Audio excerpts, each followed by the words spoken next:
Welcome to the Self-Publishing School podcast. This is the podcast to listen to if you're an aspiring writer or an author who wants to be more successful. On this show, you'll learn how to write and launch a book successfully, all from the top authors and people just like you who are doing it at the highest level. I'm your host, Chandler Bolt, the founder of Self-Publishing School, the author of the book called Published, and the CEO of selfpublishing.com. For free training on how to publish a book that sells 10,000 copies, go to selfpublishing.com/free training. Hey, Chandler Bolt here, and joining me today is Mr. Brad Pedersen. Brad, I've known Brad for a long time. We went on snowboarding trips for years, heli and cat snowboarding trips with Dan Martell and a bunch of other really cool people. And just a super accomplished entrepreneur, angel investor, thought leader, business coach. In 2008, he founded and scaled one of Canada's top toy companies called Tech for Kids. And then they merged to create a company called Basic Fun, which was a maker of one of the world's most iconic toys, which is, if you know Brad, he's a very understated guy. So it's like, I feel like I knew a lot about Brad. I somehow did not know this for years. Because since then, in 2018, they co-founded Pila Cases, new category, sustainable smartphone covers, essentially, that are compostable and biodegradable. And I've had one on my phone for years now. They scaled that business over $100 million in revenue, and then launched a big Kickstarter for a product called Lomi, which is the world's first waste kitchen composter. And they crowdfunded about it looks like just shy of 10 million for that. I think it was an Indiegogo campaign, hugely successful campaign. And then now, kind of parlaying off of all that stuff, he's the author of a book called Startup Santa. And so it's a toy maker's tale of 10 lessons learned from timeless toys. So teaching entrepreneurs what he learned from that process. So it's a long way of saying, like, really sharp innovator, really great entrepreneur, business mind, just really great person. So we got a lot to unpack on this interview. We'll talk book stuff. We'll talk invention stuff. It's going to be fun. Brad, welcome. Great to have you here. Chandler, so great to be here. I got to get you to do all my PR introductions. I mean, I don't think anybody's ever done it that well. So my head is swelling a little bit, actually. So thank you. Oh, man. Well, I want to start with, obviously, you're an accomplished, innovator, creator, like kind of creating all these products.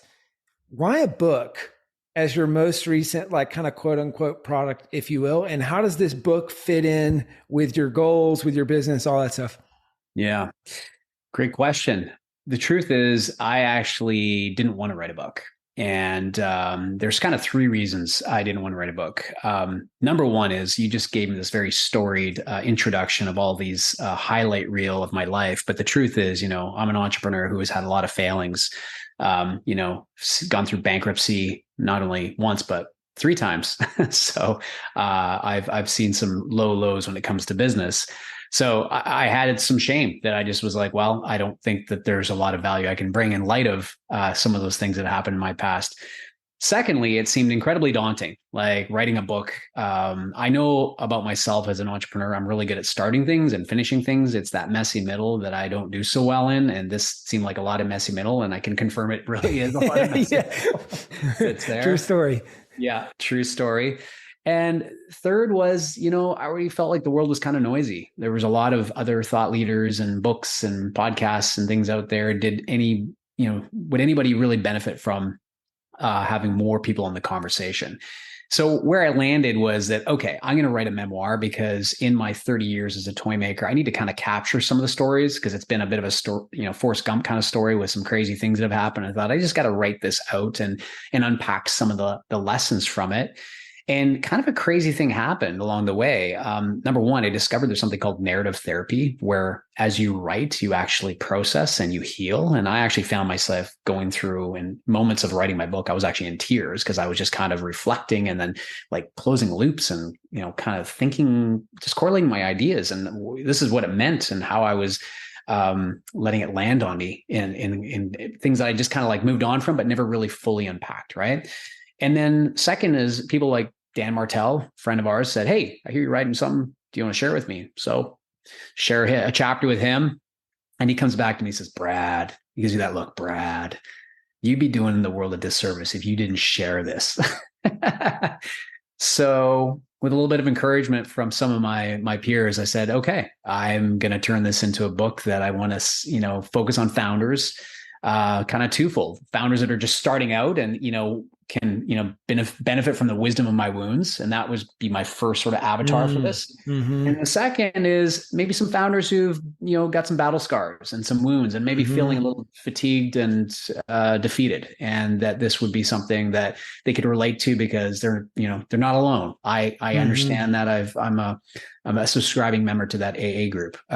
So that is why this book is out. And, I'm hopeful that it's going to land on those people and make a positive impact in them.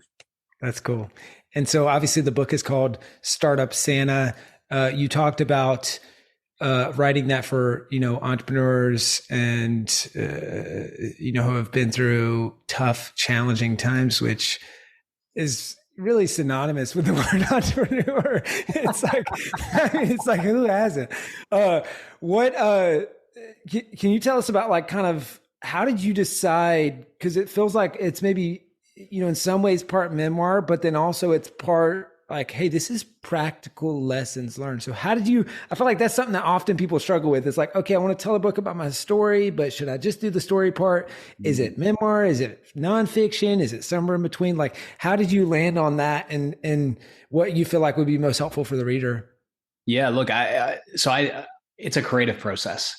Like what I started with is nowhere near where it finished in terms of unleashing the creative idea. And this is what I think is interesting about the creative process in general. Like you start with curiosity and then you apply creativity to it. And then you have the courage to actually lean into it. And as you're doing that, you start to go, oh, hey, what if we did this? What if we changed that? So it was a memoir. And as I was going through and doing the memoir, I started to say, hey, wait a minute, I was a toy maker. I'm a big believer in the power of play and the importance of toys, and that toys are a part of our development as humans. That, when we're growing up, a toy is a medium that promotes play. And when we're playing, we're developing three things. We're becoming creative, we're learning how our interactions, and we're problem solving. And so why don't I take some of these iconic toys and tell a little bit of the backstory of the toys, and then tell what they're teaching us. Like, what is it they're teaching us? And then take one of my stories, one of the things that I went through. Typically, we don't learn from success. It tends to be a sucky teacher, but one of the things I failed at, and then tie those lessons together. So the book takes you through 10 of those experiences through 10 different toys. And actually there's 11 because I add a bonus chapter in there. And I think it's a fun way to tie together these concepts in something that we can relate to, because we can all relate as kids. Yeah. Christmas morning, you woke up and there was that thing that you were like, wow, that's so cool. It was all the possibilities around the play that was going to be experienced through that thing. So that's cool. The impetus. I love that structure. That's really cool. And were all of these 11 toys, were these all ones that you created? Was it some that you created, some that others created? Yeah, only one toy was one we created. Okay. So the rest are all based on toys that were iconic. So I did not create G.I. Joes. That was Hasbro. Yeah. Monopoly. That's also Hasbro. So there's Mattel, Hasbro, Lego. They're the dominant companies that make a lot of these toys, and they are to this day the dominant companies out there. But they're iconic toys that you will relate to. You'll remember the moments that you interacted with them. You had them. Your kids might have them. It'll be a meaningful connection. That's cool. And which one was the one that you created? And can you give us like maybe beyond that, the top 2 or 3? Because Brett was talking about this last week. He's like, man, he created this and he created this and he created this. And I'm like, and so can you, I know you're a humble guy, but can you what were these big ones that you created, and what's the one that gets featured in the book? Yeah. So the most iconic toy that I was involved in is Light Bright. So most of you would know Light Bright. You probably know Tonka as another brand that is fairly iconic. So those are part of Basic Fun, which was a company I co-founded, and they still are to this day. They also do brands like Care Bears and K'Nex. So those are all, I think, pretty iconic toys. Mm-hmm. The one in the book that I feature is none of those. It's actually Mashems. And Mashems were a collectible that were squishy toys. And we basically took this idea that stress balls were sort of popular, and I call it the mid to late 2000s. And then fidget toys started to become a thing, if you remember that craze. And we created these liquid filled squishy toys made out of iconic licensed characters. And we got super lucky in that we had licensed it with Angry Birds back when Angry Birds was just becoming a thing. And that kind of created the initial momentum. And then from there, we ended up licensing with all the major properties you can imagine: Marvel, Warner Brothers, My Little Ponies. I mean, pretty much every character you can imagine. By the time I left the toy business, we had sold over 500 million units around the planet. So it was one of those rare moments of seeing something go from small to massive numbers very fast. It doesn't happen often, but when it happens, it's very exciting. And it continues to this day. It's still a brand that's in the marketplace that you can still go find at major retailers. Wow. 500 million units. That's incredible. What, on the innovator side of things, like, how do you invent and create these products? I mean, it's like a loaded question. It's like we need 5-hour podcasts to just scratch the surface probably. But I mean, it just seems like from the toys to pillowcases to Lomi, like this is obviously in your DNA. And I don't know that I got that same DNA. What tips do you have, or what, like, I don't know, how would you describe like that core kind of skill set of what it takes to invent, products that stick? Well, first of all, let me just go back and say that I am not supposed to be doing this. I was not supposed to be a creator in toys. Like, I grew up on the prairies of Canada, where we're known for oil and agriculture. And there was no toy companies in my background. My parents were actually chiropractors. That's what I was going to do. So it made no sense that I ended up in the toy business. So I just want to kind of start there from a baseline. And by the way, I didn't work at a toy company ahead of time. I actually wish I had. That's my one regret in life. It would have been saved me a bunch of pain, a lot of challenges along the way.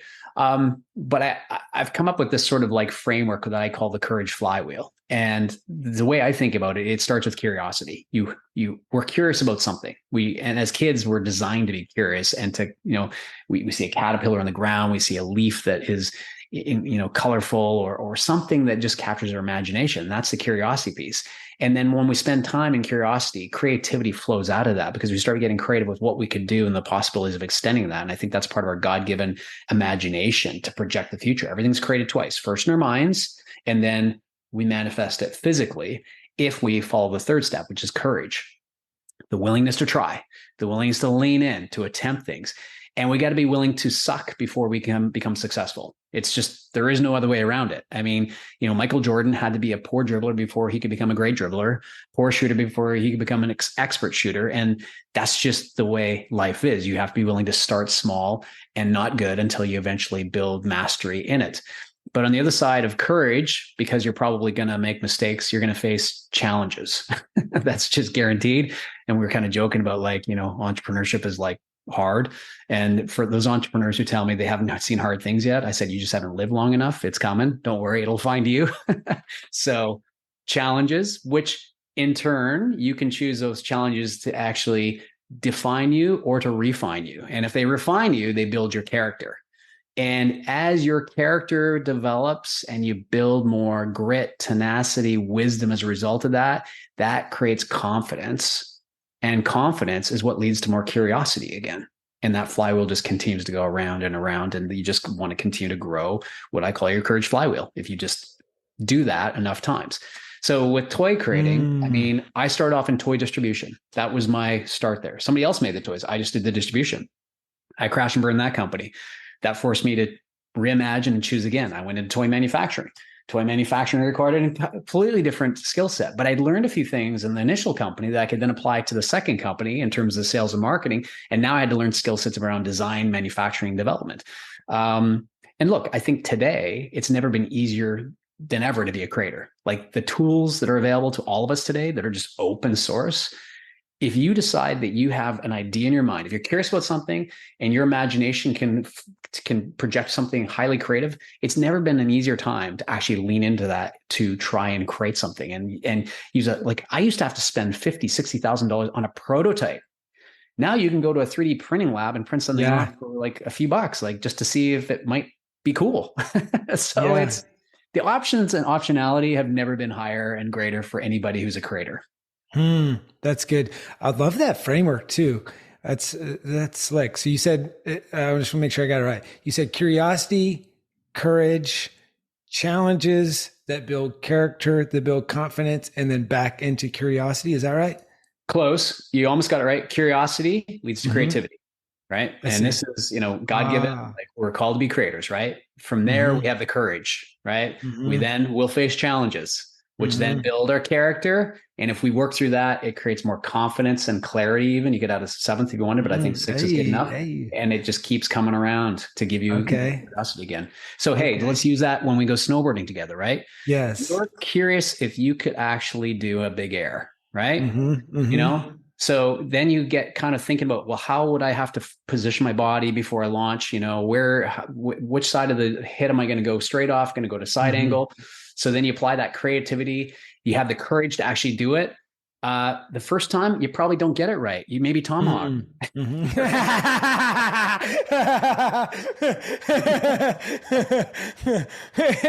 Right? Maybe. Hypothetically, theoretically, that may have happened to me. But the point is that challenge helped build your character. And that gave you more confidence. And guess what? I saw you totally air it next time and stomp it, right? Something like that. Yeah. Something like that. The real challenge is Dan shaking you up and saying, Chandler, that was not good. This is dangerous. Will someone else ride with him? But that was a real challenge. And it gave me, it did give me character. And then after a while, a little bit of confidence. Confidence. Man, and then you get curious again about, well, maybe this time I can do like a switch 180, right? Maybe in January on our next trip. I'm assuming, is this flywheel or framework in some capacity? Is this in the book? It's in the book. Yeah. All right. Great. Let's talk about, so guys, obviously get the book, Startup Santa, learn about the flywheel, 10 business lessons learned from timeless toys. Let's talk about the kind of the innovator brain that we just talked about with you creating all these products. What did you learn from that helped you create a better book? That's an interesting question. Look, let me step back and just say that one of the things I open up the book with is talking about the attributes, the admirable attributes of kids. And if you think about it, kids are, they're imaginative, they're hopeful, they're faithful, they're enthusiastic. They represent all the things that we as humans would call it our best attributes to promote possibility. And you think about it as a kid, anything's possible. Like I was going to learn to fly. I was going to be, climbing mountains, and there was no limits to the possibilities. And I actually believe that when Jesus called us to be like little children, I think he really meant embody these attributes. Don't lose them. Because Ben Franklin said most people die at age 25. They just wait to 70 to get buried. And I feel happens is that we lose that zest for life. And like when you see someone, like for instance, since Dan is in our group, and even as I look at you on the other side of this camera, eyes are the windows of the soul. And when you look in someone's eyes, you can tell if they're alive. Like when I mean alive, like not just breathing, but they're truly living an abundant life. Like they're thriving, they're excited, they're leaning into the possibilities. And on the flip side, you can see people who have numbed out just by the fact that their eyes no longer twinkle. And it's a part of something we all face, is that as kids, everything's possible. And then we start facing resistance. We're told what we can't do, stop, don't do, we fail, we make mistakes. And we just start to layer on these layers of apathy. that we get to a point where we're just in motion. We're in effect versus at cause. So I say all that to say that I think it's really important that we all understand that this is a part of our human experience and that we work against it, knowing that it's the natural tendency to migrate there. Like gravity weighs us down. We naturally migrate to destructive behavior patterns. Like my mom didn't have to teach me how to say bad words. That came natural. Or steal cookies from the cookie jar. Again, that came really natural. But to actually live a life of abundance and to be thriving and to be exploring possibilities requires you to lean in and to be engaged and to not lose those important childlike attributes of possibility and faithfulness and hope. And so as I think about, the creative process, in order for you to truly unleash your creative genius, you have to have those childlike attributes intact and not let them wither and not become apathetic. And apathy, the root of that actually means loss of passion. And you think about it, it makes a lot of sense, right? When you're apathetic, you've lost passion. And we really knowing, like my coach says to me all the time, a skilled hunter knows how to hunt, but the master hunter knows how he is hunted. So if we know that apathy is something that we will just gradually drift towards unless we're working against it, just like if I don't look after my health, I will just naturally drift away to being unhealthy. That's just the way it is. So we have to work at it. We have to constantly reinvest, lean in, focus on how we can continue to be engaged and be at cause versus in effect. Oh, interesting. At cause versus in effect. I like that concept. You talked about the childlike curiosity. How do you do that? I think it's one thing to say it, but it's another thing to live it. Because I feel like there's these things growing up where you're like, "Oh, I'll never be like that." I just remember it's like things that my dad would do that would drive me crazy. I'm just like, "Oh, I'll never." Me and my mom would laugh. And it's just like, "Oh my gosh, I can't believe it. I'll never be like that." And then you start growing up, and you're like, "Oh shoot, I'm like that." And not even that that's bad in of itself, but I think that as that relates to like getting jaded or less curious or more rigid in your ways, it almost feels like the cause effect thing, like it's a default on, not default off thing. Like I find myself like, oh yeah. Hey, Chandler Bolt here. I hope you're loving this episode so far. It's time to go from inspiration to implementation. All right. So if you've learned something, we want to help you implement what you've learned with your book. So what I want you to do right now is go to selfpublishing.com/schedule, book a publishing consultation with one of the experts on my team. We'll talk about your goals for your book, your dreams, your challenges, your next steps, and we'll start putting together a plan. All right, so go to selfpublishing.com/schedule, book a call with the team. Let's see how we can help with your book. It's time to implement. We tried that, didn't necessarily work. Or like, just like it feels like little things like that creep in. So it's easy to theoretically understand that, but then hard to actually implement it. How do you do that? And how have you done that kind of throughout the course of your career, whether it's creating toys, products, books? Yeah. Or, products that are going to change the world in a positive way. Right.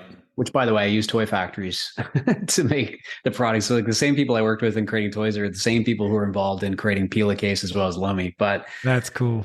In the book, I talk about a framework that I think is really helpful to kind of think about it. But again, it's sort of thinking through that, okay, understand that how do we know the propensity of our humanity is to, again, gravity weighs down and we will naturally drift towards apathy if we don't actively work against it. So I talk about the quality of life quadrant, and the idea being is that engagement from 0 to high engagement, satisfaction from 0 to high satisfaction. And we all start off in life as the rookie, where we have high engagement, but low satisfaction because we have nothing. We're bootstrapping from our basement, but we're inspired because we see the possibilities. But what happens from that point forward determines how we land in one of 3 quadrants, and we may end up in all 3 quadrants at some point during our life. So the first is in the bottom corner where you have low engagement and low satisfaction. And those people are the victims.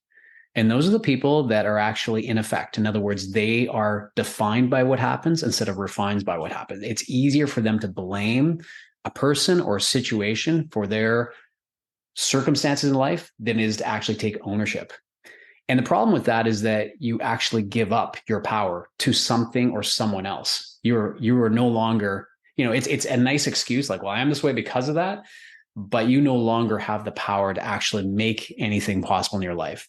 And unfortunately, in today's society, there's so much victimhood. Like that is just, there's people who have just claimed, I mean, I drive on the highways here in Florida and I see billboards out, so-and-so got me millions of dollars. Well, I guess it was profitably a victim in this case, right? So I'm not saying there isn't, there is some legitimate victim situation, but the vast majority of people just go to that by default, that they are a victim of some situation there.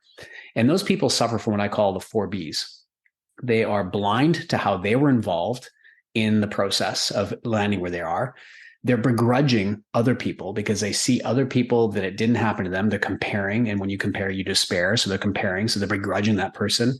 They blame other people and other circumstances for what happened. And ultimately, they have bitterness. They're super bitter people. And I think it was Nelson Mandela saying, trying to harm your opponent by being bitter against them is like trying to drink poison to kill them. The only person you're only going to harm is yourself. So that is the first place you could end up, is being this person a victim. The second spot, which is, call it reasonable satisfaction, but low engagement, those are the bystanders. And those are the people who maybe they start off, they get some initial success, they go through life, but their comfort zone is only going to stretch so far and they don't want to get on the other side of it. So they choose to just not do the most or not to explore the most. They just stay contained within their comfort zone. And they start to define the quality of life by their power they have, the possessions that they have, the power they have, the possessions, the pleasure that they're able to indulge in, and or the prestige of the status that they are in society. And those people ultimately are the people who know it all, show it all, and owe it all, right? But ultimately where we want to get to is high satisfaction and high engagement. And this is where the champions are. And this is like people that are a hero's journey. And they're the people who really focus on what I call the 4 C's, where they understand the most meaningful things in life all to come down to how they create important memories, like going to baldface.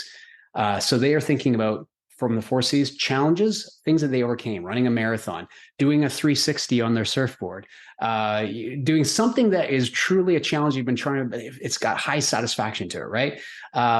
Creativity, where they build something. They take their creative genius, unleash it, and they make toys or devices that are going to turn organic matter into dirt, or painting of some sort, right? Charity, where they're giving of their time and their money, their resources to make a difference in someone's life. And ultimately connections with people, making magic memories with those that matter. And that ultimately is what I think we all want to try and strive for, and continue to, just be aware that at any time we could be in any one of those brackets. But if we want to ultimately live out the hero's journey, we want to know that we're leaning into life, that we have high engagement, but also high satisfaction, because we're pushing our possibilities and we're expanding our comfort zone, and knowing that, hey, we're doing more than we even thought was possible. Like, I'm sure you as an entrepreneur, as a founder, can relate to the fact that you're probably at a place that if you went back 10 years from now, it'd be hard for you to envision you being here. It was just you taking the risk to lean into the possibilities that actually allowed for that to happen. I love that. I love that. And I don't know if people can see this on the video, but I love that. It's like the Zoom auto, you're getting animated, and it's like Brad just raised his hand. Yeah, that's awesome. Right.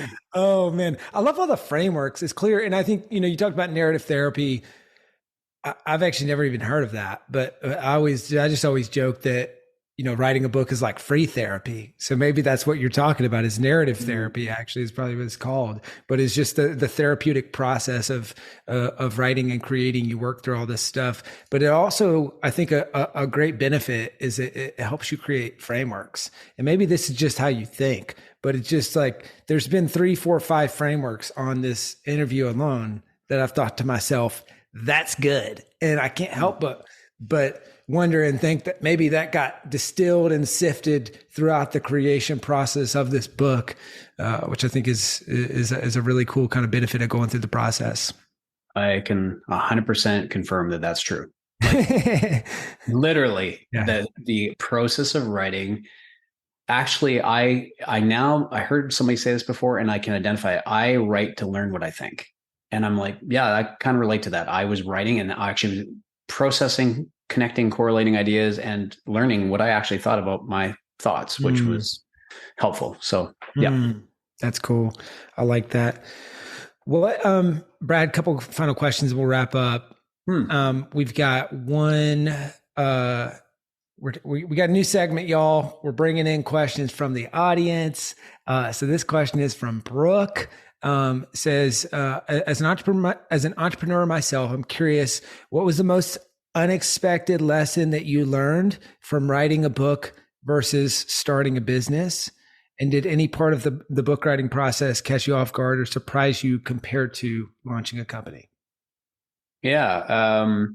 Look, I think when you're taking whatever creative endeavor you're doing, you're literally taking the unknown and making it known. So, as I said, everything's created twice, first in your mind and then reality. And a book's no different. I mean, you start off with an idea. I had kind of a basic idea what I wanted to do, but how it actually turned out is better than I initially thought, just based upon the creative processes and getting in the process and the juices flowing and like, oh, we could do this and that. And oh, this story. Oh, I forgot about that. Here's the other thing I've learned about me, and maybe it's unique to me, is that my mind is really good for coming up with ideas. It's terrible at retaining them. So the book process actually forced me to really recall a bunch of things. Fortunately, I had been journaling, and I highly recommend if you don't journal, you should, because you just want to capture life. And even you'll be amazed at just trying to remember last week. Like it is a surprising part of our humanity that is a bit that just needs to be supplemented. And I think a journal is a great way to do that. But I don't think that it's anything really different than a business. It is businesses are ideas. They start with an idea, they start with a thesis, and then it's a series of experiments to see if you can actually prove it through. And, kind of using Eric Ries's language, you either persist or pivot, or maybe you put a bowl in it and shut it down. It's up to you. But it's a series of just trial and error. And there's going to be more error than success. You just have to recognize that going in. That when we see success, we're only seeing the polished, shiny, surface level stuff. Beneath that is a whole bunch of layers of crap and problems and things that didn't work out that you rarely hear about. And there's also something called survivor bias, right? Where you only hear from the survivors. Behind the survivors, there's a whole bunch of people who didn't make it. But I think it's encouraging to know that it's possible, and that if you're willing to just persist and continue to lean into the possibilities, that you can eventually land at a place where you get it right at the right time. That's good. What would you say is your parting piece of advice, Brad, for the Brad of years ago before you decided to write this book, and maybe the other Brads out there who are thinking about writing and publishing their first book? I would say what my father used to say to me, and still holds true: don't despise the process for what it'll make of you. The process is how you it's part of the perfection of you. You are an ongoing work in progress.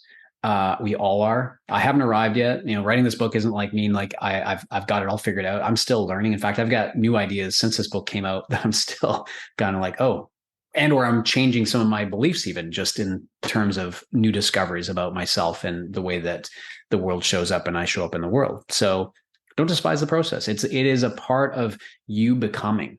We're not human doings or human havings. We're human beings. Therefore, the most important thing for us to be thinking about is who do I need to become? Who's the person I need to evolve into that can write a book, who can, build a business, who can make impact for my family and my community.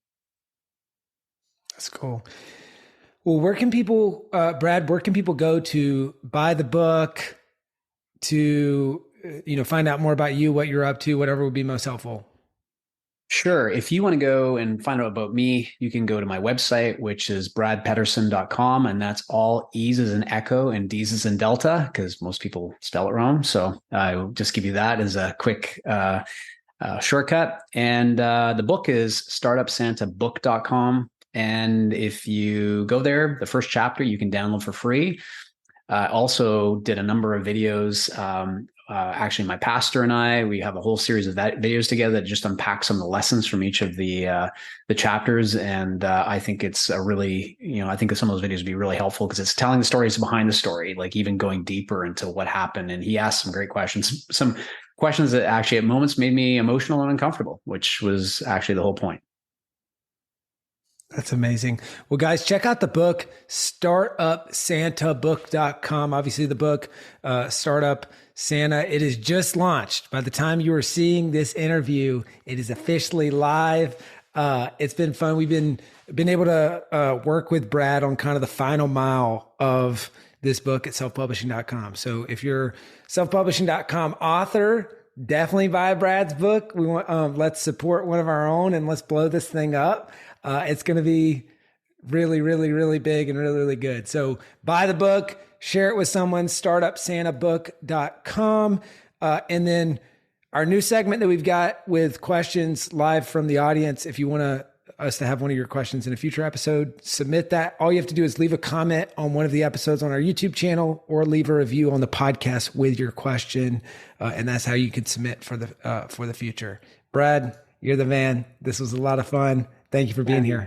Yeah, it's awesome. Thank you guys for all you've done to support me in this journey. It's been awesome working with your team, and it's great to know there's other Canucks who actually are part of your larger cohort. So it's amazing.